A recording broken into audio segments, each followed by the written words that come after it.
We were, after New Mexico, the 48th state. We called ourselves the baby state because we were the last until Hawaii and Alaska became states. We had the influx of veterans from the Civil War who came to Arizona after the Civil War, many of them seeking earning a living as miners or cattlemen or a variety of different occupations.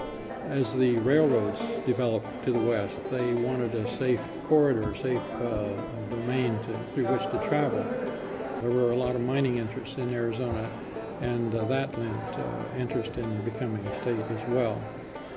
In the museum, the House of Representatives chamber, which was the place where our Constitution was written in 1910, in October and November of 1910, it was presided over by George W.P. Hunt from Globe, who was a merchant in Globe. He became involved in politics and in the Constitutional Convention and was elected to serve as the president of the convention. Later, after we became a state, Hunt served, I believe, 7 terms as governor of Arizona.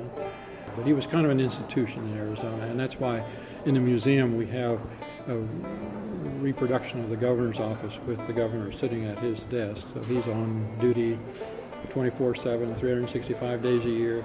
He doesn't take vacation, he doesn't get sick. He's a great man to have. Yeah, he doesn't travel anymore.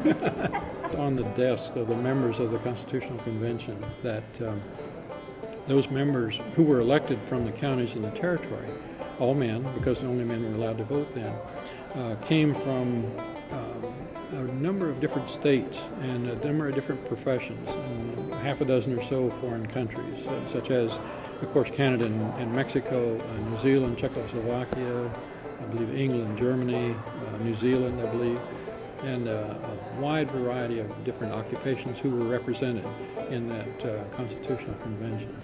President Taft wasn't popular in the territory because he disapproved our original Constitution. His objection was that, as I have understood, if a judge made a decision that was legally proper and correct but not politically popular, he shouldn't be subject to recall or removal from office just for that. They amended the Constitution as originally drafted to take out that recall provision, and then he approved it. And then we became a state, and that was in February 14th, 1912. We became a state. November 5th, 1912, first general election, the people voted to put that provision back in our Constitution. Taft at that point couldn't do anything about it because we were amending our own state constitution and he had no control over that. So.